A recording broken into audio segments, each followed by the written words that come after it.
Hello, welcome back to the JRB podcast with myself, Ryan Levine, joined here by Jeff Jones and Bowden Temnick. What's up? Uh, So it's been a while since the last one, because we actually recorded one right before the ban list went up, and then as it was being uploaded, the ban list came out. So that will We be had to redo some it. lost continuity, you know. So hopefully, we'll try not to reference anything that we said that we didn't end up uploading, but maybe someday the lost episode will be will be released. Who knows? But yeah, so and then we coming back from YCS Philly, and then Bowden had his state championships, so he was gone. So we're a week delayed from the release of the ban list, but today is the first day it is officially in effect. Yeah, because Yeah. tournaments last weekend were still under the old list, which were the state championships in Australia and Well, for Italian Bowden, it's nationals. actually day two of Oh original.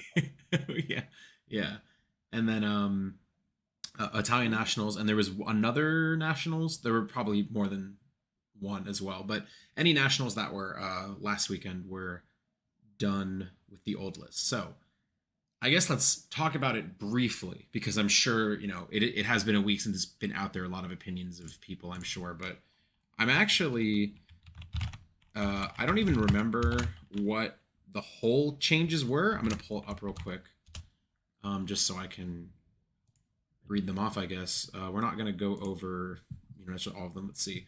So Forbidden, Cyberstein, Super Every Samurai Scarecrow, Diablosis the Mind Hacker, Appointer of the Red Lotus, Branded Expulsion. Yeah, I think this is almost exactly what we said. I don't think none of us had Super Every Samurai getting hit already, though. No. None of us had that. So everything else, I think Diablosis, pretty common consensus that everyone, including us, said should probably be, on here. Branded Expulsion, we talked about ways. I'm not convinced this is enough with Sanctifier Dragon existing, but we'll see. Maybe the deck just doesn't even need to do the Gimmick Puppet line because the other decks got hit so much more than Branded does. Maybe it just can just play regular and just be good. It also got more support. So maybe for the 11th time, Branded might be good. And we'll see. I feel like Sanctifier is like even just a little bit more alarming when they open, full combo uncontested because they can't bell you if you have lost up and you like set it up appropriately. You can just, load up Sanctifier for fun. Which is kind of scary, but yeah, I don't know. We'll see. Yeah. It's gonna be a long-term battle with Branded once again. Yeah. Everyone's Yeah, gonna put the barrier back in the deck. yeah. I feel like also the common consensus is that almost everyone thinks that branded is still not good enough. The cons greatly outweigh the pros for most people. I think. Yeah. I think just I still the threat of getting ashed. I know that it doesn't end their turn strictly, but your turn is a lot worse. yeah. Way I, worse. I mean, between Ash and I think between everyone is just going to like heavily target it game two, and that's always been its problem, right? Yeah, it probably is the deck that has the most cards between barrier, anti spell, eradicator, just any of those spell hate decks or any of those spell hate cards. Like just by design, because Branded locked itself into fusions, it's sort of okay. This is gonna sound crazy. I feel like it's almost like the problem Super Heavy Samurai had that we talked about, where like, oh, it can't play spells, so it's very limited on the cards it can play, and the cards that it can use to like adapt. And to a lesser degree, because the entire strategy of the deck revolves around locking itself into fusions, their deck is 14 fusion monsters. So if you debarrier for fusion, they can't do anything else, right? Yeah. So So I agree, but I think it's also similar to Super Heavy Samurai in the same aspect of like the deck is basically all engined and has very little room to like use those kind of cards to help out yeah, problem cards. like the branded, like I guess that's something that every set that gives more branded or Despia support takes away a slot they had, right? It's like, oh, cool, you got Quem. Well, where do we put it? Yeah. Like what are we taking out of our decks to? Well, I guess branded expulsion goes out. Yeah. You know? Yeah, I guess that's true. Yeah, Diablos is like what good. You know, I don't like whatever. Crazy. Diablos is the first prize card since Crush Card Virus to be forbidden, which is like if somebody said that, like when that card got revealed, I think if somebody said this is the next prize card that's getting banned, they would call you insane. Like that just like actually unfathomable that this was somehow they made such a hyper specific archetype of level 7 psychics that banished face down. Like just what a weird, like very left field. A pointer forbidden, good. Good. This is just better trap dust shoot, and dust shoot has been forbidden for 10 years. So it's true. Longer actually, but yeah. So good. Yeah. I guess let's talk about Super Samurai like a little bit of just like I didn't see like maybe if they got hit, like them getting hit isn't like that crazy, but this hit was crazy to me. I would never have guessed this in a million years. Yeah, I just thought that, I mean, if any card ever got hit in this deck, I just figured it would be the Soul Piercer because it's the not once per turn search card, and they have other search cards too. So it's very surprising me that they're like, oh yep, this one goes away. Yeah, adding to now, I think. Well, I almost said it. Now I think there are more Forbidden Link monsters than Xyz monsters, but actually, since an Xyz monster got forbidden this list, I do think it's still. Yeah, it is shocking how recently links came out and how many are not allowed to be played. I guess. Yeah, and then, I think it's 17 links to like 13 Xyz or something. Yes. Yeah. It is 17 links. Yeah, I think you're right. But it is just funny how like I'm looking at them and I see all the ways that they like I cannot believe. Okay, so I think it's funny when you look at them and you think about like all the different ways they've tried to balance link monsters and like all the restrictions that they've given them, and it's like, you know, you see like just the early links, just crazy ones, you know, like Electromite and like Curious and stuff like that, where there's just like no restrictions at all, whatever, just do whatever you want, who cares. And then eventually you get to like Auroradon like locks you after you make it, you know, and then like, you know, Union Carrier, you can't use it the turn that you make it, and then Super Heavy Samurai is a Super Heavy Samurai card, so obviously that has to be terrible in theory, but no, that is pretty crazy to me that was just they just went for the throat there, I guess, but that does it for newly forbidden. I guess Cyberstein was played in Super Samurai. Maybe I guess they figured if they ban Scarecrow, maybe Super Every Samurai becomes some weird Stein turbo deck with Gigant, and they were just like, let's not do that, right? There's also like that new Mystic Potato card in OCG that came out. Oh yeah, which made me think that we might be getting that card sooner rather than later. Sure, yeah.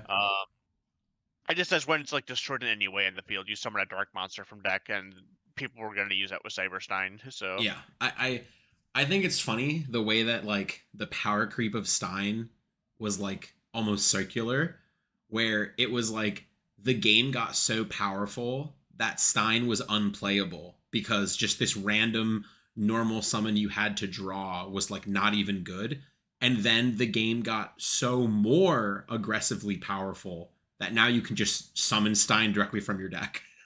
and now it's not okay. You know? Yeah. And I just think it's funny that like that's like the level of power creep. But for the limits, Blaster unbanned, who cares? Math Mech Circular limited, very, which we talked about. We did talk about that. I didn't. But it was under our list of things we think should happen eventually. It probably won't happen. Yeah. But yeah. But and then was very surprised that it actually did happen. Mm-hmm. Gamma limit. Sure. That was the same level of bound to happen eventually, but unexpected. It's a weird one.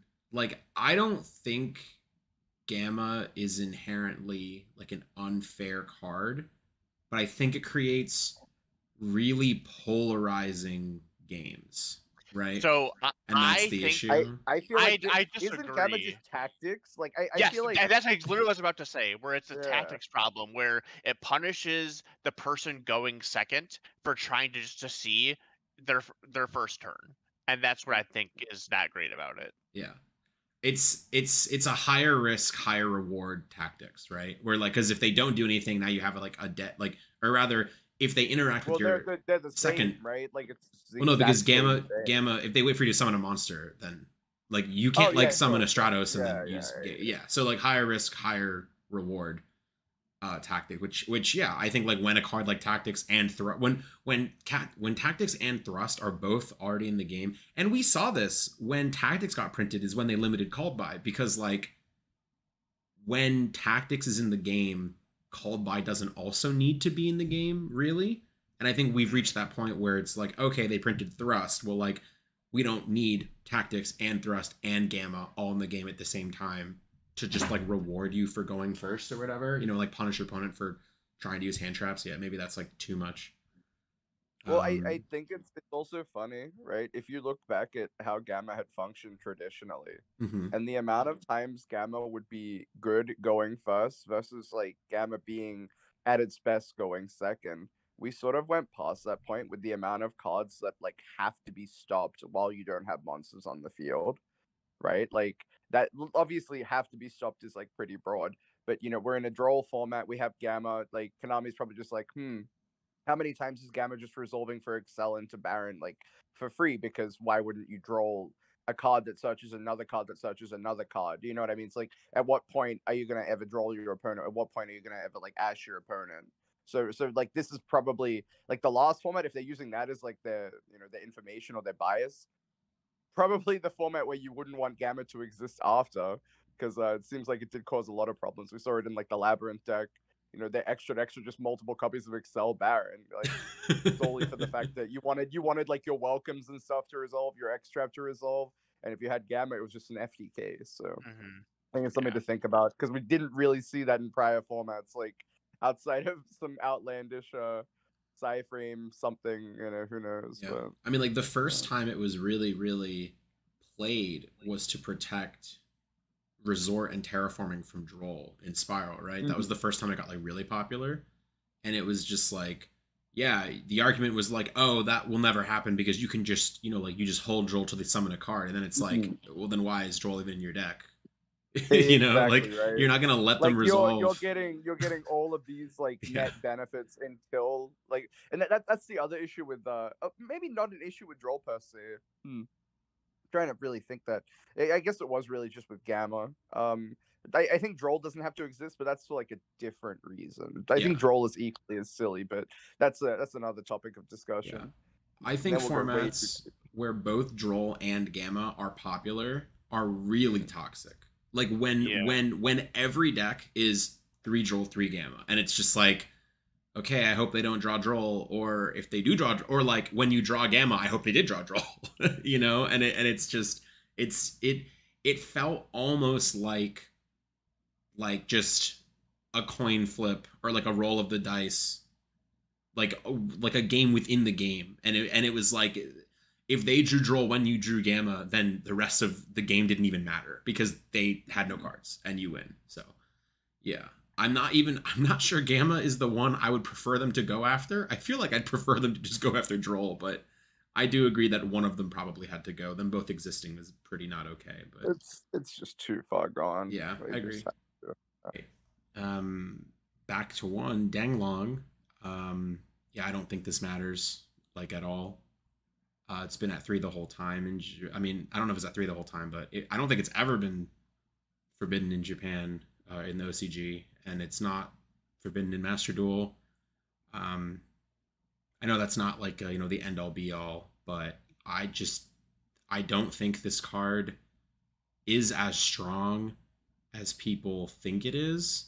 And I think to make it really strong, you have to play so many terrible cards in your deck. But I'm sure there's more you can do with it now than you could do before. Like I'm sure like search Yangzing trap, like send a Yangzing you send Chiwen, and then it like summons back and makes Herald. Like I'm sure we can do better than that now, but I don't know. Do either of you know like a specific thing that this does now that like anything crazy or? I think it kind of does the same thing it does before, but now you just get to play it in. There are way more cards now, so you get to do that in other decks. You can do I it. feel like like the other dinosaur decks deck. are doing it so much easier, which is like equally upsetting. It's like we've come to that point again where like power creep has dictated that Danglong is too many bricks, right? Where it's Yeah, like you have to play X, Y, and Z, Yang Zing, and then the trap, and you're just like, and you need to not draw any of them, right? Because if you yeah, draw, no, like if you draw literally, yeah, Chiwen, what do yeah, you, you know? No, I agree. It's like, It's why like would this you is, even try? I guess, at its best. I say in air quotes, in Sword Soul, where it can like send tennies, but I, ugh, I don't know. It still doesn't. The only time I think this would have really made an impact is when we had like Fibrax and the Rose Dragons, and you have that whole combo deck with the adventure cards. That's where I think this card would have had a much greater impact. But like this card is not bad. I just don't think it matters. Yeah. I'm sure some decks will top with this card, but I don't think this card is like super oppressive. And I think people will like try it, and then enough people will just draw the terrible cards you have to play to support it that they'll just take it out of their deck. Because I think Bowden's right. Like it just might not be worth it. Just too many bricks. A Rise Heart Limited. This is also one I was not expecting, to be honest. I don't think there's any list, video, or post I saw from anyone who thought Kashira or Rise Heart would be put to 1. Yeah. And I think it's a good hit. Like I think it's logical. I think it also kind of makes the Diablosis ban even more significant. Because it means now they also can't do the double Arise Heart line. So now they literally can Arise Heart pass, and that is it. And that is all this deck can do. And yeah, I think it's interesting that they took the exact opposite approach that OCG did. OCG just limited literally every Kashtira card in the main deck. And TCG, they just said, nah, we're going to ban your entire extra deck. And like, I guess, the rank 7s are really, really bad. Like, the rank 7 toolbox is atrocious. Yeah, it ain't great. So, this is, I don't know. I think this matters a lot more than people were letting on. Like, I heard a lot of people say, like, oh, that doesn't even, Kashtira's still the best deck. Like, a Rise Limit doesn't even matter. Like, you only need 1. It's like, well, if you only needed 1, people wouldn't have played 3. Yeah, that is a common, like, kind of echo I've seen. And I think a lot of good players, I think all 3 of us think that Kashira is not great. And there are a lot of other people come out and say, yeah, I don't think it's great either. That just because before, can you imagine like before when you did like a Rise Pass and all it took was like a Kurikara to like ruin your day? Now it's like even worse because it means you don't even have a chance to come back on your following turn because your one Rise Heart is gone. Yeah. You just don't have like you don't have an oppressive turn 1 and you don't have a grind, right? Like that's they took away both. So it is a little like I'm sure again, I don't think this deck is unplayable. It's just no. I think like, it was definitively the best deck. With it, and now it's not. With it in this format, I was still like losing some games. Sometimes like a Rise Heart plus Fenrir will get you there if your opponent's hand is pretty mid. But I mean, other people know that people are going to play Kashtira, so you can prepare for it, and you just have something like a Book of Moon. And the other problem might just be as well determining overlap if the other decks are still like just as powerful, right? And then you go from like a cash format of like 25% of the field for a big event. Even though you know what cash does now, maybe cards that you would have into a Rise Heart pass maybe aren't as well positioned into the other decks, which could be an issue. So it's like, do you think Kashtira is strong enough to dedicate like a card that might have less overlap into maybe decks like Despia or Labyrinth or something like that. Obviously, this is all hypothetical because I think there are probably enough cards, and I think maybe Kashtira will just fall off enough to justify it. But I think it's something to think about. That's going to be like a big trend for me, like with this format, especially going into Nats. Like whether or not the metagame will be dictated enough by Dueling Book and all like the auxiliary events leading up to it, in terms of picking the tech cards, because I feel like that was a big thing for last format as well with so many decks. It's like we have Kashtira at the beginning and just seeing how that evolved over time as well, with like Nibiru being in the format, being out of the format. It'll be very interesting to see. That's why I think maybe Arise Hard at 1 is good, bad, and just irrelevant at the same time. It's very crazy. So I just think that maybe the deck is now like its power has been like curbed enough that you don't even necessarily need to main cards like specifically for Kashtira. Like I think now you can get away with playing the cards like all it has to do is deal with an Arise Heart. It like all it has to do is incidentally deal with an Arise Heart. It doesn't matter what it is. Like it doesn't, it can be a kaiju, it can be Kurakara, it can be whatever, and it's like whichever one that has any, right? literally, literally imper. If it has any overlap against any other deck, like literally any one of these cards, because now you're not forced in these situations where it's like Nibiru or bust because they could go wide. Oh no, they made a Rise Heart. Now I have a bad card against a Rise Heart. Now it's just like, well, all this deck is going to do is a Rise Heart. So whichever slot in my side deck I've dictated will be for Kashtira, it will always beat it, because it's the only thing that they can do.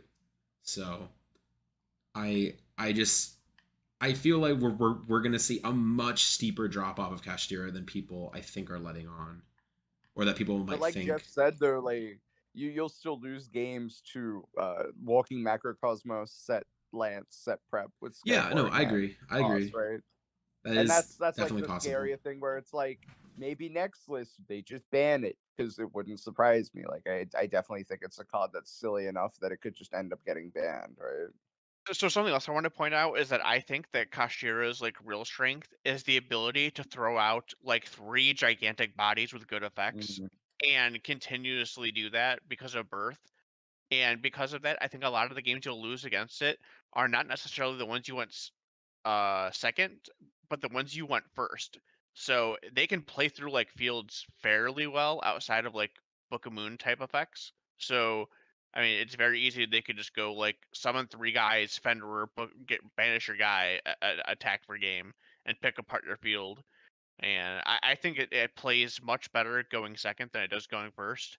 And that's another sign that I think that the deck will not be as powerful going into this, because I think that winning game 1 going first is like super important.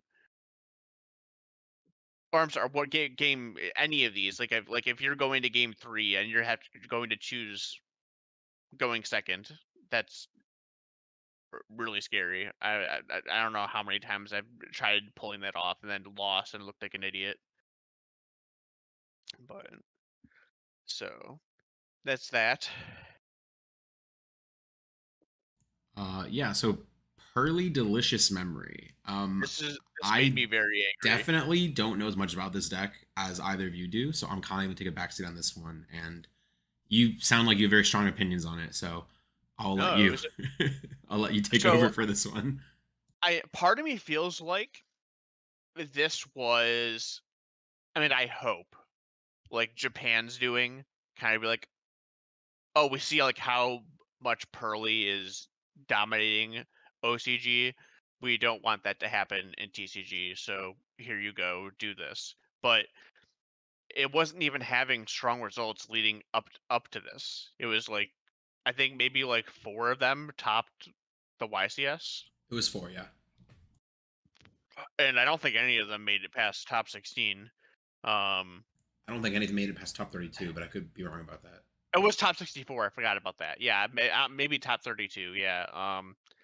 And if you want to do anything to this card, I think the correct thing would have been to just limit it to 2. That way you still are not guaranteed to hit it off your Pearly, my friend Pearly, but also still you hit that you still have like slight bit of consistency, but you aren't guaranteed every single game to end with plump with a bunch of materials. And then it's still like, again, because you know this deck exists, it's something that you can prepare for, and it's a deck that overlaps into Kashtira, right, where the same kind of side cards work kind of well against it, like Kurikara and Kaijus and stuff. I think this was just a huge oversight. I guarantee that Pearly will not. I mean, it can't really do a whole lot going first. You have to like splash another engine into it. I've been playing it with Sprite, which I think is probably the best way to do it with a small Sprite engine. We've even seen Terrelament Pearly pop up, which is it looked It doesn't awful, but doesn't it's even something make to any consider. sense. But I also saw that. Yeah. But I feel very confident that this deck will still underperform, and Konami will just put this card back to 2. Even with the new I- support in Duelist Nexus, you yeah, think? I think even more. Yeah, I think so.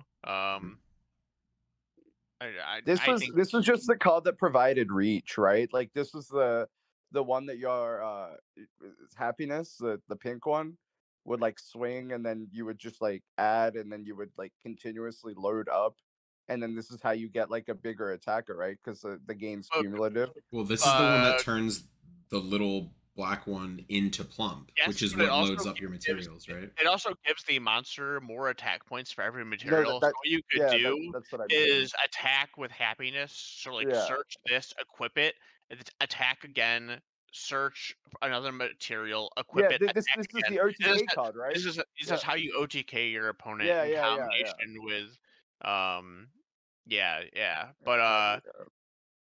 so you end up having like 2 of this card on a guy with 5 materials getting like Yeah, it's 3,000 attack or 300 something. per material, right? Yeah. Yeah. So I think that might be why they did it. Like obviously extenuating circumstances, but they probably looked at it and said, well, this is like the win button, right? Like this is the card that enables OTKs through a kaiju or whatever. Which I think is very funny if that was like their logical reasoning. Who can tell? But if we spoilers for the rest of the ban list, haha. If we look at cards like this that they put to 1, but then they still let cards like Update Jammer exist, I'm very concerned. But that's yeah, again, probably another topic of discussion. But that could also segue into Mathmech Circular. Hopefully that's next on the list. Yeah. I mean, I don't Yeah. have anything to say other than we talked about it, and here it is, right? Like, I guess, right? I think it's just like the deck is just the same. Like you're still losing to Bestials, which might just be more prominent in the format now, with a little bit, it's a little bit broader, it's a little bit more attribute heavy, less Kashtira, right? It's going to be the big one every time, less super heavy. Maybe Bestials just exists and Mathmech is automatically invalidated, but I think out of the hits that I wanted them to do the Mathmech, I think Circular is the one that is splashable in so many other decks, and it doesn't even provide anything particularly ignorant. It's just giving you the option to make like synchros and stuff like that, like generate free bodies as like a rank 4 or like a synchro engine in other decks, and now it's at 1. We don't really get that opportunity. So So I I'd would much like to point out that I tested a lot against a new super heavy samurai deck, and mm, he was just splashing circular and 2 mathnet guys in his deck to make like a mm, generic rank 4 Allen version, search the circular, and then do his entire combo and end with the trap set as well. So I yeah. mean, you can still do that. I mean, Well, no, uh, like in super heavy, it's just at 1, and you can't play Signet or Small World. But yes, like I get you. Well, you well, can Alan no. Burton search it, I guess. Like Well, that's what I said. Is that they just yeah. use the 2 level 4s to search Mm, for make Alan Burschen, and then they just search it. So it's still like really freaking annoying that decks can do that. mm. It's very because I'm saying it's very generic outside of Cyber's decks and outside of Yeah. Mathmech. Because well, I think if you put that to 3, you could even have like Circular Sword Soul was like a deck that people were doing in Japan for a little bit. Like when the format hits a point where you're not doing anything particularly crazy, I think like having cards like that that are good to splash in decks like these, similar to like the Spirit Engine, similar to some people are trying to do the super heavy stuff with like Prodigy and stuff like that, just giving you free extra bodies to do stuff with. I think those are fine.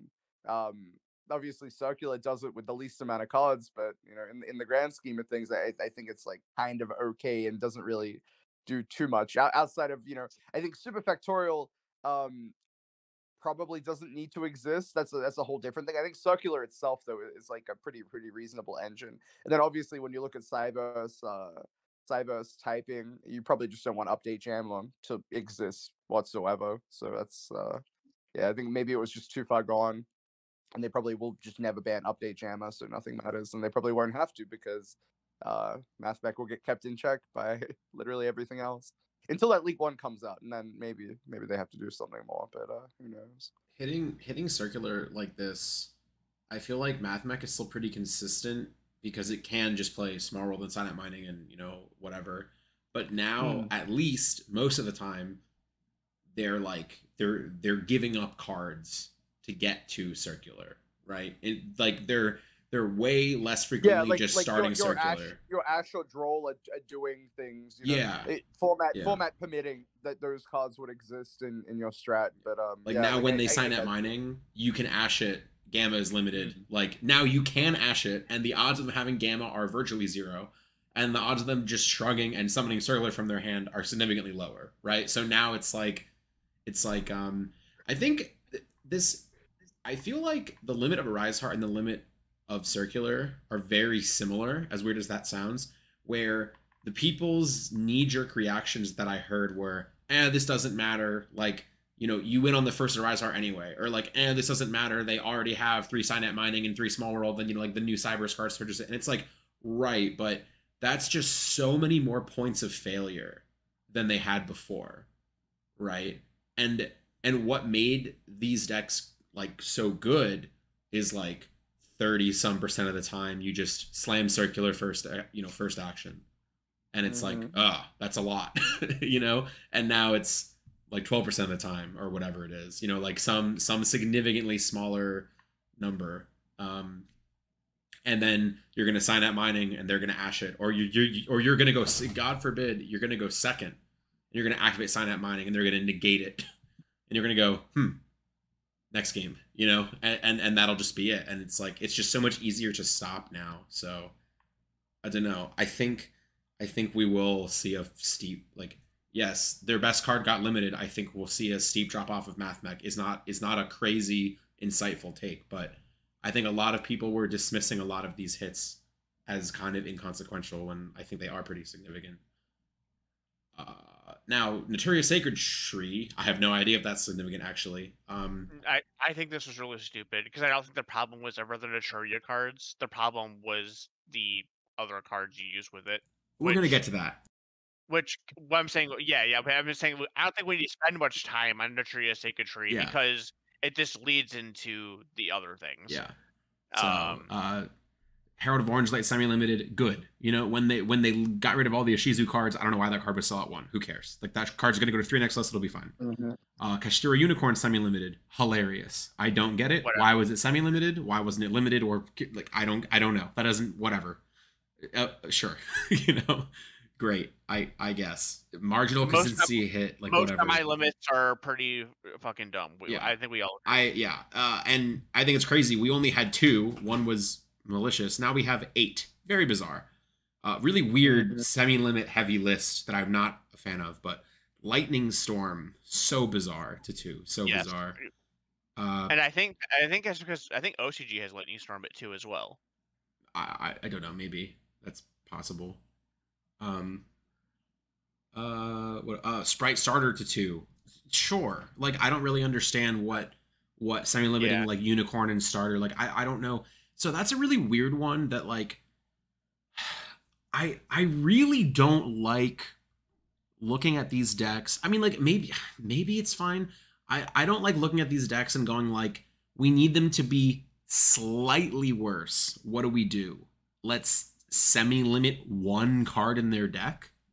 Like it's such a bizarre one to me. I maybe would have preferred like gigantic sprite limited, honestly.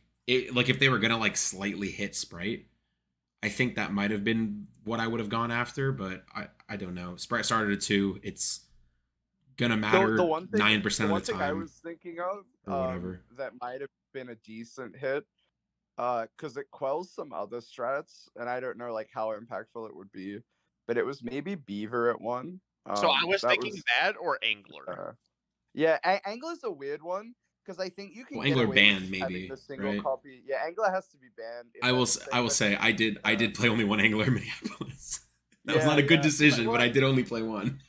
yeah, I think it's just funny how like, sorry, I think it's funny how Beaver like works in a deck like this, and how people were even just playing the 9 potential nimble cards as well at the end of tier format. Like some people were putting Sunfish in their deck for that mosquito sort of OTK, and obviously it's kind of outlandish. But imagine modern Sprite still determining that Sprint dumping Beaver is good enough, where they just play like 2 tech copies of Sunfish or something, right? And like that's just like how strong Sprint would be.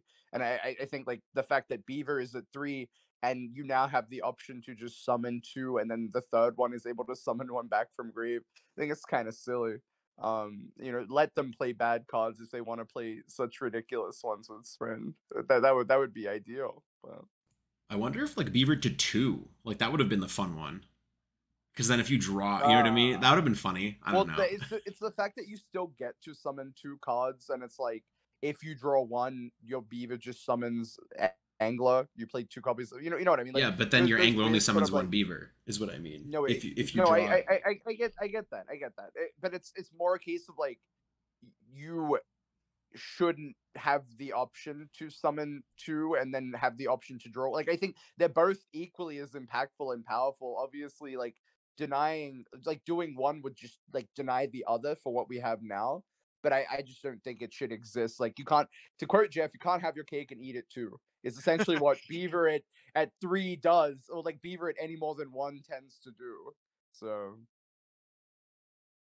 yeah. So engage yeah, to 2. I'll engage at 2. Sure, whatever. Like, okay, now the elephant in the room. This is like, why is Runic Fountain semi-limited? Who was playing more than 2 of this card? Like what? Didn't they have the what? Japan ban list and they tried to justify it? Maybe it was. It was a Master Duel 1. It was something with like Fountain and 2, and they just like. It's only okay. The only decks that play 3 Fountain are like the like Runic Stun lists that are like 38 spell cards or whatever. You know what I mean? Like none of the like. I would say actually like 9 out of 10 Runic decks only played 2 Fountain. Maybe even more. And this is a baffling one to me. Like actually baffling. Like this is of all the literally if they semi-limited like Flashing Fire, I would be like, I guess at least Runic loses 1 spell, but this doesn't even this literally does nothing. Like this is one that I look at it and go like, did they like somebody like do a typo in the spreadsheet? Like was it supposed to be limited? You know? Like I look at this and immediately when I see this, I think Runic is the biggest winner out of all the decks from this forbidden list. Oh yeah, they just didn't get hit. Like Runic Fountain at 2 is just not crazy that they basically did not hit Runic, a deck that has topped and done well over the last format, and then hit Pearly, a deck that has not done anything yet. That is crazy to me. How do you even justify that? And super heavy. Yeah. Yeah. I mean, at least super heavy, like does like something super degenerate, whereas Pearly, I would say not so much. I mean, super heavy has like an FTK and stuff as well as just like a general combo deck. But it's astounding to me that this is the only thing done to this deck, and that's what they decided to do. Was not even like tip at 2 Fountain. That like this one is pretty like baffling, I think, I've said it enough times, but I usually don't care like the reasonings for cards getting hit, and people are like, they should say the reasons, and then I look at like the Duel Links or Master Duel like explanations, and they're just like, this card was good, so now it is at 2. Yes. It's like, great, thank you. It's like, this one I actually want to know. This one I'm like, I want somebody to tell me like why. I need to know. I need to know more than runic decks had a high win rate, so we hit this card. Like that doesn't help. Yeah. Generic blurb. Yeah. Okay. I'm just gonna speed around the unlimited cards because there are 8 or 7 and only 1 matters. Steam the Cloak, who cares? Birdman, who cares? Samsara Lotus, who cares? Quick Fix. Master Plan is still banned, who cares? Recital Starling, it was at 2, so I don't think 3 matters at all. Draco Face Off, who cares? And multi-roll maybe has a chance to do something. I think it was a little scary putting Engage and multi-roll back to more copies on this list, but I don't know. I don't think it's a card that you even play 3 of in the deck. I think you probably just play 2. Not. With the addition of linkage, I doubt you'd play 3, right? Because the only reason you would play 3 would be like to maximize hitting Ray with the like you play 3 field spell terraforming, 3 multi-roll, and like, but now we have Rose and we have linkage, right? So yeah, I don't think you'd even play 3 of this card necessarily, right? There are just so many more ways like the modern Sky Striker deck has to actually get a monster, because that was the big problem before when Ray was the only one, but now you have a lot more options. But yeah, I just don't think Striker's that good in general, which I'm going to get into why I think that when we talk about decks in a second. But yeah, I know you've played Striker a lot more than I have, so I don't know. I actually don't know. I don't really even know how it plays with linkage. I can't imagine it's too drastically different, but no, I mean linkage is just more copies of Hornet drones, technically. Sure, I mean, basically that's what it but is. just not splashable. Yeah, As far as a Sky Striker deck is concerned, it's just more copies of Hornet drones. That's fair. Yeah. So that covers the Forbidden and Limited list, I guess. Yeah. Overall, I do like it actually. A lot of cards moved, which is generally good, I guess. When people when you don't like a format or you think it's getting a little bit boring, I feel like the more cards that move, the better. Just to introduce some chaos, even just so it doesn't get stagnant. And this was a pretty big list. So by the fact that 7 cards came off the list, but I'd like to point out how much of the stuff that changed we just go doesn't matter. Yeah, well, all the unlimits don't matter, I don't think. Well, I don't think even like a lot of these like limited to 1 cards really matter. Like we talked about how like Blaster doesn't matter. That's the only one that I think doesn't matter at all. Denglong doesn't matter. Naturia Sacred Tree doesn't matter. Like that was is dumb. And then we get to the semi-limiteds and we're like, this is all dumb. So I would say like a good 50% of this is just like, this was like whatever, this didn't matter, didn't need to happen. And I think that's going to be when there are a lot of changes, that's usually what's going to happen, because the cards that move the most, I think, are the cards that are banned. So I don't know, but yes, more changes most of the time are better because you want that drastic shift to shake things up. But I think this list specifically is not as shaky uppy as one would think for so many changes, because a lot of them I think are just so inconsequential. Sure. I just think Kashtira made so many decks invalid that now I think Kashtira is pretty significantly worse, that all these decks that were on like the cusp of viability, I think are pretty reasonable to play now. Yeah, I mean, it's kind of just like the same things before. Like even like I think Kashtira is still playable. It's I agree. Yeah, I just think it's like we were in like the tier format for so long, and then as soon as tier was gone, we got Kashtira, and then Kashtira was extremely oppressive, similarly to Tier. Not that it was as good as Tier, but it was just like if your deck was not good against Kashtira, your deck was completely unviable, right? For the last 4 months. So now that is not one the thing case. I do want to point out is something we should talk about is some things that like didn't get hit that were popular, and I think a big one is like two big ones because both these decks have topped, gotten second at events, and that's Labyrinth and Branded. Sure. Well, I mean, Expulsion, but yes, I agree that there were no consistency hits to Branded. Yeah. I mean, so, but besides that, like also Labyrinth, which I think is kind of huge. I would like to see like Skill Drain limited to 1 or something again.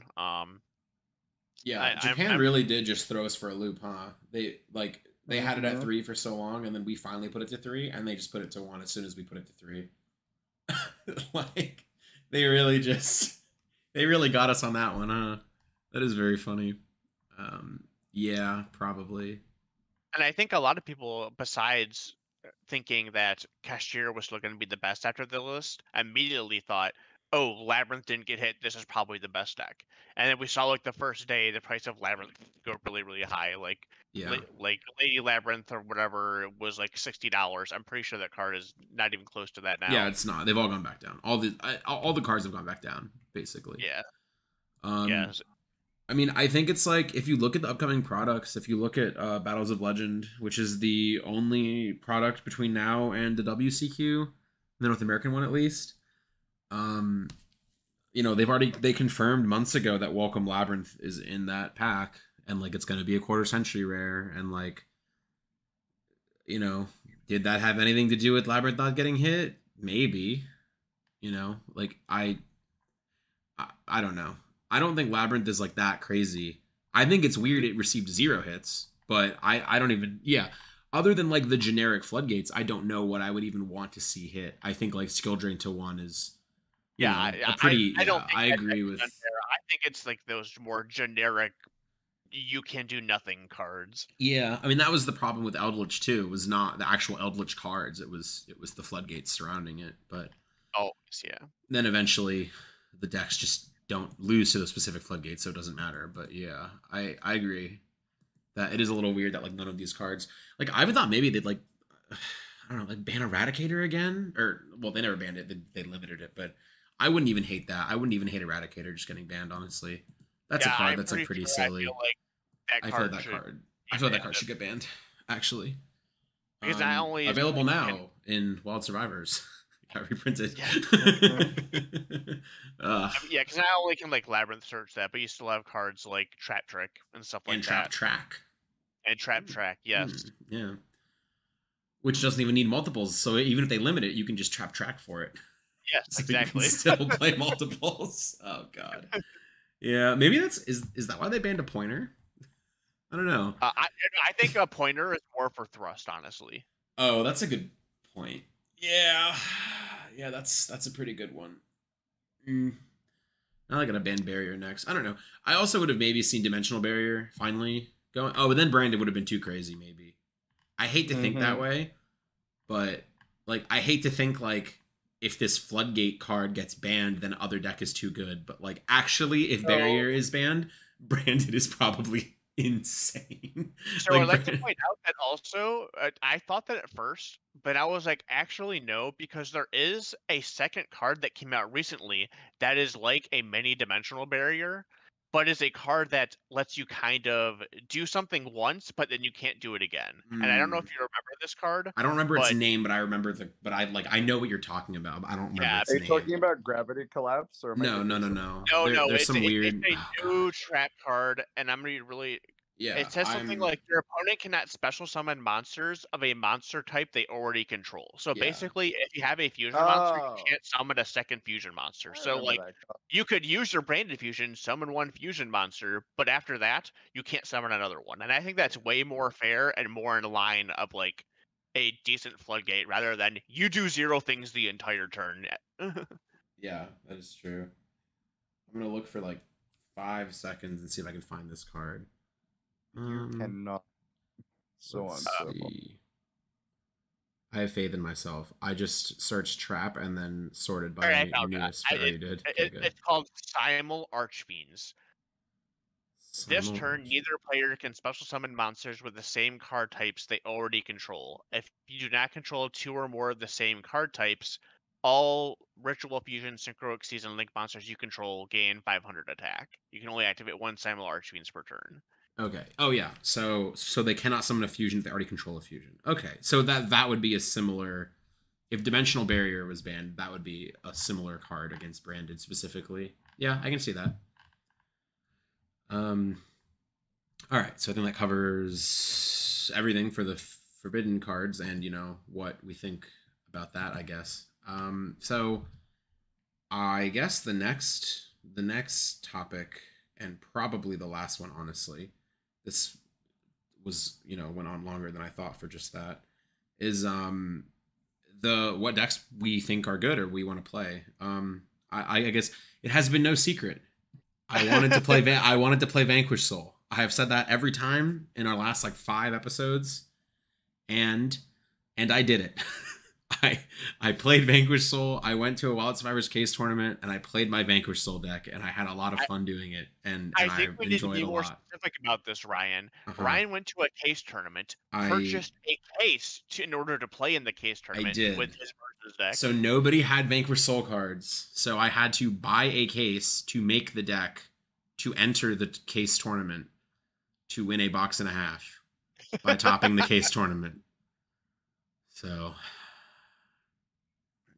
not one of my proudest moments, but no, would not do it again, I guess. I think if it wasn't for the fact that I've been hyping this deck up on this for so long, and I was declared I'm gonna play it at Nats or the WCQ, and I said, oh man, the ban list was so favorable. Gamma was a card that was really hard to beat in this deck, and this deck couldn't play Gamma, so Gamma getting hit was really good for Vanquish Soul. If the stars hadn't aligned, I would have just stayed home. but yeah, I did buy a case of Wild Survivors to build this deck, and then played. And I put my the locals that I played, they posted the list, and I put my list on Twitter, so you can follow me on Twitter and you can look at my Vanquish Soul list, and then I'm sure I'll yell about Vanquish Soul into the void on Twitter more leading up to the WCQ. But yeah, I you know what, it was just as glorious as I dreamed it would be. Heavy Borger was, they say never meet your heroes, but Heavy Borger sure was a good guy. He sure was great. Your card game, huh? Yeah. Nishad will laugh at that if he listens. Anyway, he sure is great. Yeah, it was very funny. What the matchup I want to talk about. So I mentioned earlier that I was thinking about Sky Striker and its potential viability moving forward, and we did just see Vanquish Soul get second at Italian Nationals under the old list. So it was a very different list. I mean, yeah, so it was it was built very differently from what probably it would be currently. It mained Droll and Nib, which I don't think you would do today. Yesterday when Super Heavy Samurai was still legal and Kashtira was still at full power, I think that makes sense. But today I do not think that makes sense. But yeah, so it doing well even in the old list makes me feel like it'll get a lot more attention than I think it would have otherwise. And if it does, I think that deck destroys Striker, farms it, because it has all of the quick effect bounce to hand guys, and Widow Anchor just does nothing.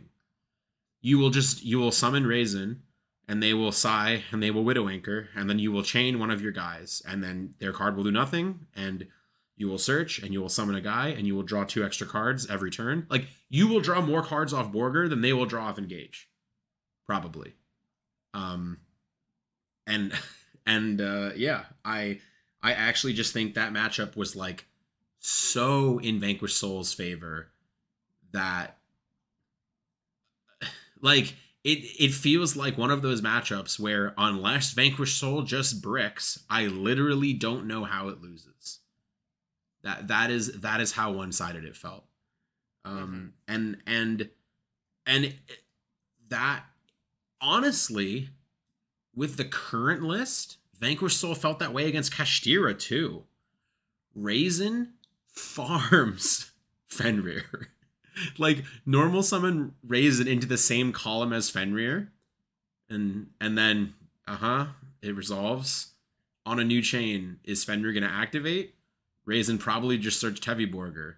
So if Fenrir activates, it just targets Raisin and then it bounces back and summons Heavy Borger. But if Fenrir doesn't activate, if they just had a fire in their hand, Raisin just reveals the Heavy Borger and the fire and just pops Fenrir, and now Fenrir is just dead. And then they get Heavy Borger anyway. So like it just doesn't matter. Like it's just Raisin matches up so well. Again, even against a Rise Heart, it's just like activate Rise Heart, target Raisin, bounce it back, summon a guy. Okay. You know, like just all of the targeted removal, like book, activate book, chain, bounce my guy back. It's just all of these cards. Do all of the cards that Kashtira has been playing just match up so poorly against Vanquish Soul. So in the early stages when people are still kind of finding their footing and they're just playing, they're just looking at their Kashtira decks and they're just taking out a unicorn and adjusting their extra deck, and they're just like, Kashtira is still good, Vanquish Soul will farm them. When the lists get more optimized, I'm sure things will be different, but as of right now, in my very limited playing, I am pretty optimistic that Vanquish Soul is a pretty solid deck. I'm not ready to say it's the best deck because I don't think it does anything inherently unfair comparatively to some of these decks. You know, even some of these decks like Labyrinth, sometimes Labyrinth just opens Stovey, Torby, Cuckoo Clock, and just Eradicators you turn one and sets barrier from their deck. And you're like, all right. You know, that doesn't eradicate turn one, but it yeah, might. sure. It could. It doesn't. They fine. They set Eradicator and do it in your draw phase. Like just that's the same thing. No, you can beat that. No, it's fine. I know what you mean. That's a lot better than normal summon Raisin. Just getting, you know, like information about the Stovey Torby. Mm-hmm. Okay, so that's enough about that one. Yes. Let's quickly go over the other decks. I wrote out 1, 2, 3, 4, like 10 decks, which were somewhat played in the last format, and we'll probably see more play in this format. I'm not going to go. We talked about some of these already. I'm not going to go too in depth of them. As far as all right, first one I have is Pearly. I don't think this deck is going to be very good. I don't think people will see a lot of success with it. After that, Super Heavy. It still has the same problems, but if people decide to not, it's one of 2 combo decks I think will be in the can be in the format, and if people decide to not respect combo decks anymore, I think Super Heavy could possibly be fine. But that really depends on, I mean, when things are more defined. So other than that, I still don't have a lot of faith in Super Heavy. Kashtira, again, we think this deck is fine, but not as good as everyone thinks it is, or as people thought it was going to be. Labyrinth. Bowden, you're more of a Labyrinth aficionado. How do you feel like this deck sits into going forward? I mean, it's just fine, right? Like it does what it did before. Nothing really changed.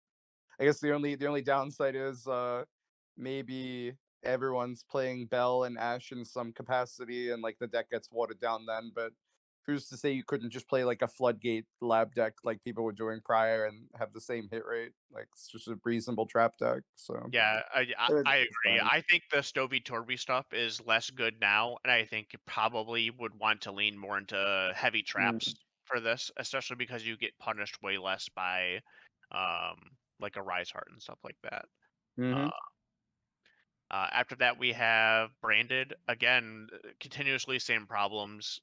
Can be very strong when your opponent doesn't see Ash Blossom, but will definitely struggle to being heavily targeted game 2 and 3. Then we have Sprite, who I think is one of the big winners of this list because its one hit really doesn't do anything. I see a lot of Sprite right now on Dueling Book, and YouTube and stuff like that. I definitely think Sprite is pretty strong right now. It's very consistent in what it does.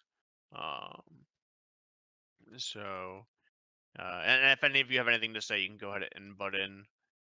I agree with the Sprite one, but I think you might see a little bit more uncertainty and more like safe picks early on in the format. I think people are gonna try new stuff, but they don't really know where to go with it. So they're just trying to get reps in. Like South America, Latin America have their WCQ in June. We have a remote YCS coming up. You might see people trying to just make their more standard strats viable that they were playing last format, like you said. So I think like Sprite is like easily exploitable. If there aren't a billion different decks, because I feel like Sprite has the benefit of like not a lot of overlap with a lot of the side cards you would normally have. Like people would dedicate Dark Ruler, but Dark Ruler really wouldn't feed into other decks, right? Like that was the big one. Yeah. So if the format becomes a little less broad or decks are filling similar roles to what Sprite is doing, then you could have stuff like Ruler into like 3 other cards post side, and then I think Sprite gets significantly worse. Compared to like the benefit that they had before, where it was like, oh well, going fast Sprite kind of unexploitable for the most part, like decent into cash until books float back into the format. It's just all those silly like cyclical things. So I could definitely see Sprite be a contender for the WCQ, but if people are using the dueling book meta trends, and like obviously we have 2 WCQs, a YCS, we have a German nationals coming up this weekend, I believe, which will probably be the biggest event pre Euros, like under the new ban list. So yeah, it'll be cool to see if anything innovative comes out, and just to get like a standard bearer for where the format is at, because I think it'll definitely dictate quite a lot moving forward given how many decks we have. Mm. Yeah, I definitely agree with that. I think the only thing is that I think a lot sometimes you can cover some of those weaknesses like Dark Ruler because you'll probably end up playing something like Runic Sprite, not pure Sprite, right? Yeah, Yeah. sure. But then that plays into like a bunch of other things too, right? Where it's like, well, how is this deck positioned into like people still playing Sturvy Torvy Lab, right? You just have, your Eradicators plus your deck Devi that you can just cheat out like very infrequently. It becomes kind of concerning. But Yeah, it definitely still exploitable. yeah, but as I've said, as you said, it's way too early to tell. Mhm. And I think it's just like looking at steady, solid decks, which is what all of these decks are now, like VS included. They all do one thing, they do it quite well. But who knows? Someone might find some super heavy thing and just ruin the format. There's always a chance. 1 month is never enough. Sorry, 1 month is usually enough, sorry, to find something ridiculous, so there's always time. Next is MathMech. Again, I think we kind of said that weakened by the fact that now Ash blossoming their search card feels very, very, very strong. This will happen probably like 1/3 of your games, and you don't have the circular in your hand. Not only that, I think cards that are very popular in at least a side deck are Bestials, which now hurt this deck even Mhm. more with They your one. might even make it to the main deck as well, which is like Yeah, equally absolutely. concerning. It wouldn't surprise me if you see Bestial's main decked again into the current format. Because I think also that goes into like my next thing is not only does the like the branded deck have some Bestials in the main deck, but we also have Dragon Link variants, which revolve around Bestials. That's a deck that kind of went people like tried it, but it was not very good into Kashtira. And now without Kashtira so prevalent, people think this deck is going to be pretty strong.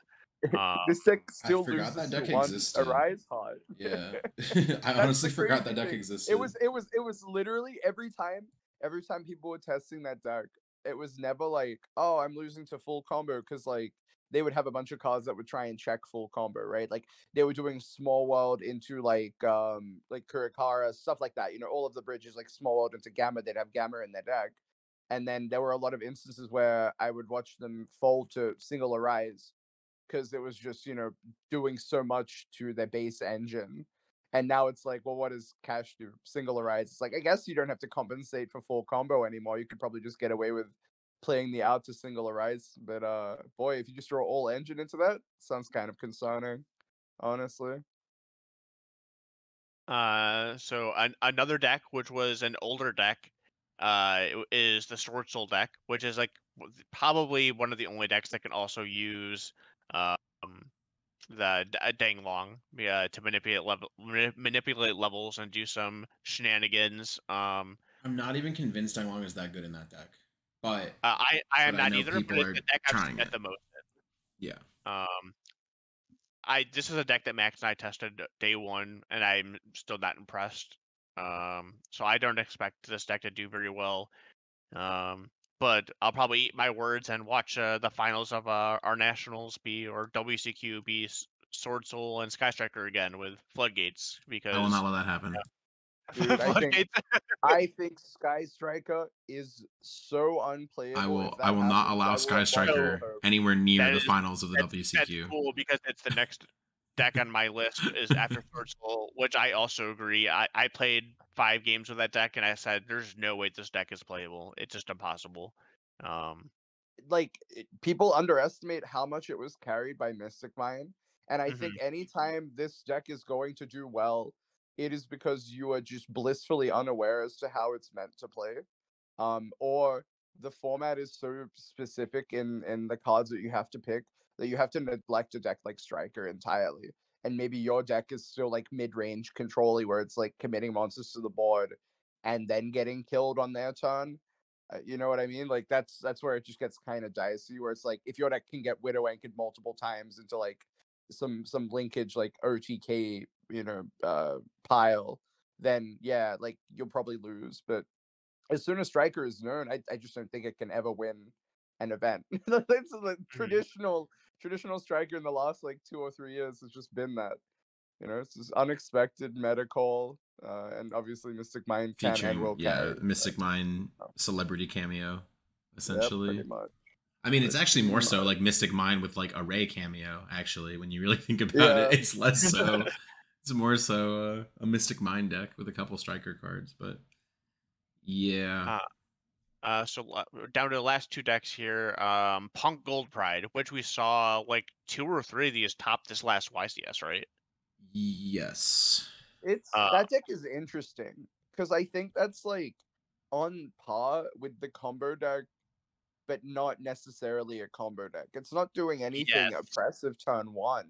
It's just doing punk stuff supplemented by the gold pride stuff, where that's fine. So it I think sets the up punk like cards are really strong, actually. But yeah, I do as well. It's like a deck that sets up like a good amount of interrupts with relatively few cards, instead of like just negates and I stuff guess like I'll say that. So E-Telly is really strong. I don't think I actually think the punk cards are that strong. I think E-Telly is just an egregious I offensive feel like card. this deck is sort of on par in terms of Dragon, right? Where like it's not doing anything particularly crazy when it pops off. Like Dragon is doing, let's say like at a base rate, Dragon is doing like Hieratic Seal something. It feels like in a similar vein to that, which I'm okay with. My issue with that deck versus just playing Dragon is I don't know if your deck is like any better with non-engine, whereas like Dragon non-engine is Bestials and just all of these other reasonably crazy cards, where it's like this deck is just no different to Punk, I guess, in like the last year. It just has all these like extra things it can do. But that's not to say that the deck is bad. I think this deck does like quite a lot. It's just a case of whether or not it's positioned well enough into what the format is doing. I think also I a think huge thing is interesting if you're before. unfamiliar with the cards, you can just get shit on like super big, because they just drop like Rollerball or Fusion out of nowhere, and then suddenly you lost like 2 or 3 of your cards. That is literally the private very knowledge funny. rule is hilarious with that Yes. card. My opponents. Someone was bringing it up about Mekanku, and I was like, Yes. Do you know what?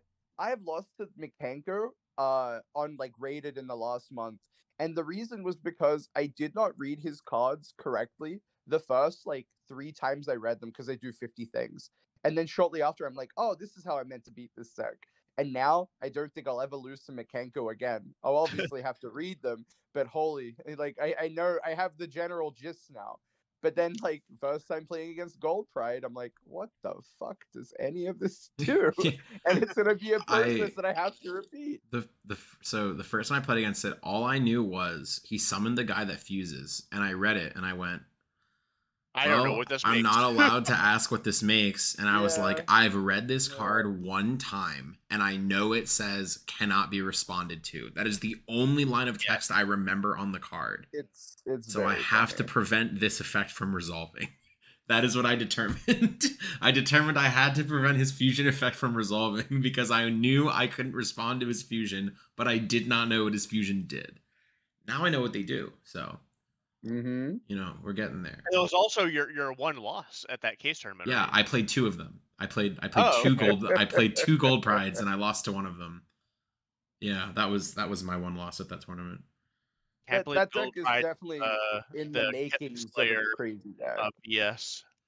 I played 2 gold pride, a striker, a runic live twin sprite, a Kashtira, and another sprite. Is that 6? I think that sounds like it was 6. Sure. Yeah, we'll say that was 6.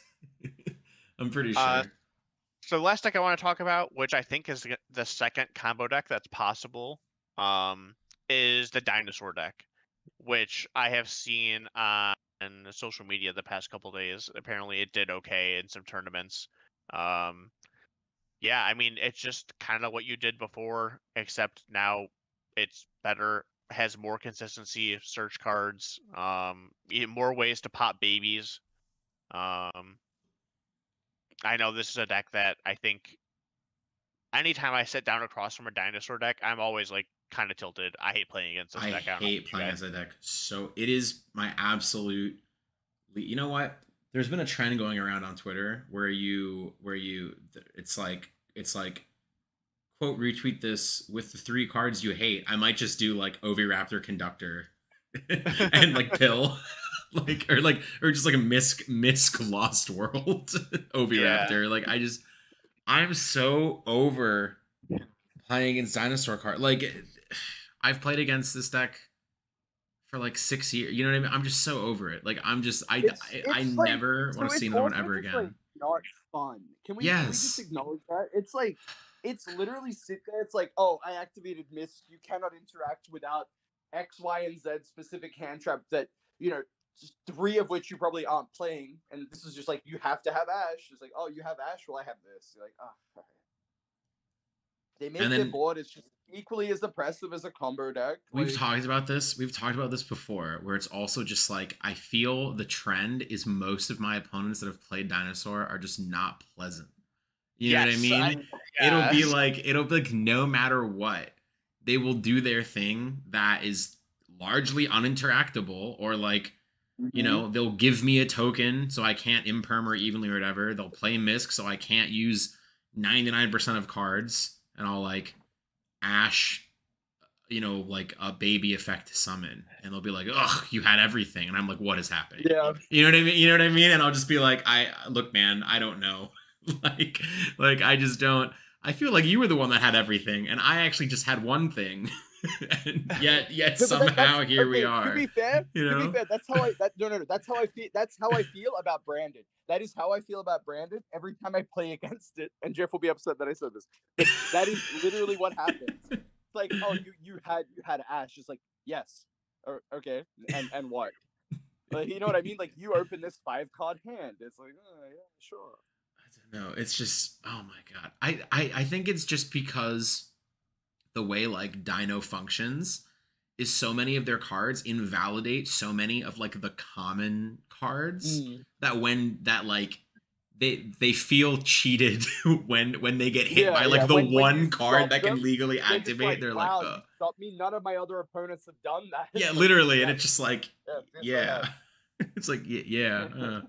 I think guess. also it's just like how easily they have access to a card that ends the game into a one of your hands that is like a mediocre hand. So like if you have like a mediocre hand, conductor just comes down and the game basically just ends. It just does so much damage and does so much that you just can't do anything. And that's like basically what happened every time I've lost on the deck, where like my hand is very average and I have to pass with like 2 cards and they're just like summon conductor, tack, tack, Yes, tack, I and I'm like, agree. all right, cool. And it's also just one of those decks that has to play so many cards that don't do anything on their own. So like it is a deck that I could never play because I truly think it is an inconsistent pile of nonsense. And then my opponents never make it look like that, and I just tilt. All this to say, babies are effectively normal monsters. Yeah, in exactly. your hand with another card, and now like the deck actually has to play a normal monster in the deck. Yeah. So now it has yeah. Well, yes. I guess that is kind of always been my issue, right? Is just like Dino is like. Don't get me started on Lost World. Oh my god, I hate Lost World too. I didn't want this to turn into just complaining about Dino, but I've just had this pent up for so long. When I did like the Worlds grind, it was just with like the Pendulum deck, and Dinosaur was such a. I've played against so many Dinosaur opponents, like so many. Oh my god, it's just exhausting. I didn't mean for this to end up like this. I'm sorry if you played Dino, anyone listening. I'm just tired of it. Like I literally played like 15 regionals, and I probably played 3 to 4 Dinosaur opponents every single one. Just because it was such a cheap, like inexpensive deck, and it was just so popular, and it was just like round 1 Dinosaur again, huh? And just like sometimes I lost to it, and I just went, yeah. Yep. Glad I flew to this regional for Worlds points to lose to 3 structure decks because I didn't draw very well. And it's like, oh god. And now they just have. I just think Ground Xeno is such an outrageous card. It is. I remember when I shared that card in chat the day they showed the night they showed it, and we both were like, "What are they thinking? Why does this card have 5,000 bits of text and all of them are good?" Oh man, it'll be something. If I haven't played against Dino in a long time, and I just know I can feel it, I can sense it. I will play against it round 1 of Nats, and I will get destroyed. I was about to say, I will be so sick, and I will be so sick.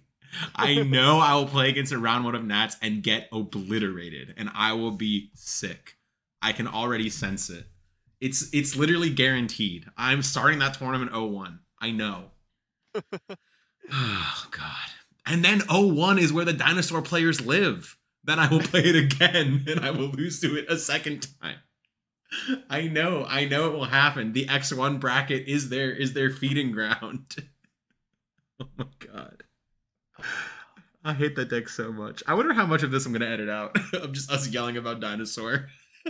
Anyways, we'll see. Okay. Anything else productive to add? Or are we just going to keep complaining about Overraptor? I do think that fortunately covers just about everything. Oh my god. Dude, there's gonna be somebody. There's gonna be some listeners who'll just be like, "I'm never listening to these guys again." Or like just one of our Dinosaur opponents from like 20 years ago is like, "Oh no, that was me." They're talking about.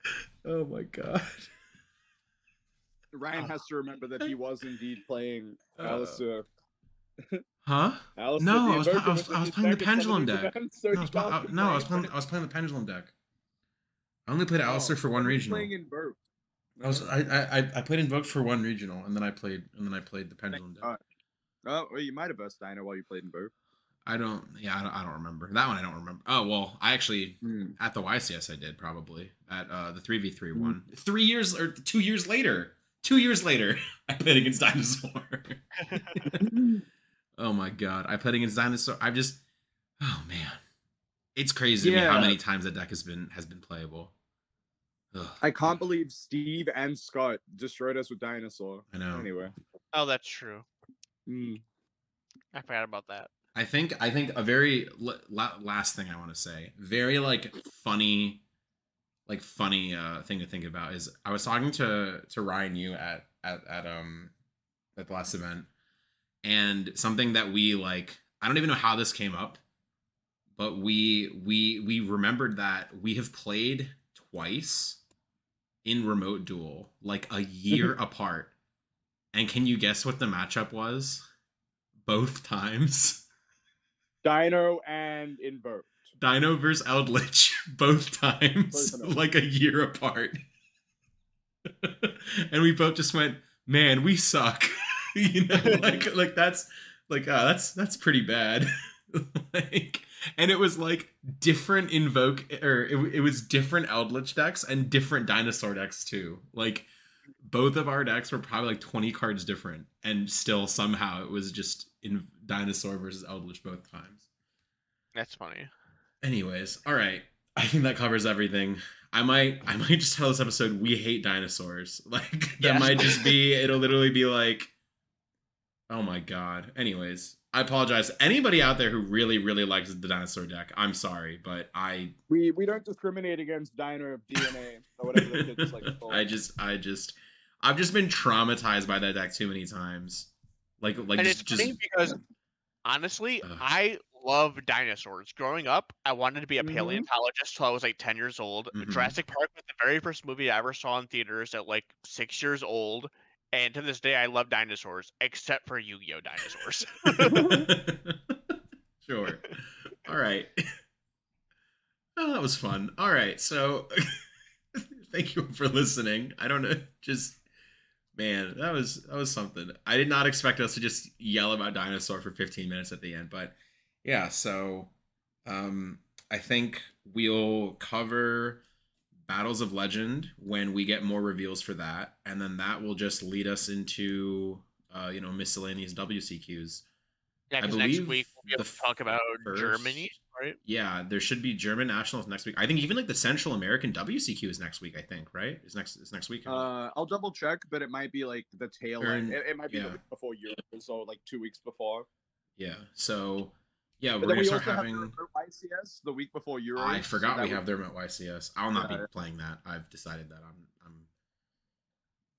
Yeah, but that is interesting that that there is technically one more YCS before our WCQ. But yeah, so we still have a lot of events. It doesn't feel like it. It feels like we're kind of in the calm before our WCQs. But yeah, so we've got a lot to talk about, and I don't know when we'll get to that, but hopefully it won't be 4 weeks. Hopefully, we'll be back before the WCQs and we can go over some of this stuff. But yeah, thank you all for listening. I'm not sure how much of the dinosaur stuff is even going to be left in, but we'll see. And now when I inevitably edit out none of it, somebody will be like, "Oh my god, how much? Like, were they yelling for 45 minutes? And you cut out half of it, or no?" All right. Anyways. Thank you all for listening. Adios. I'll see y'all next time.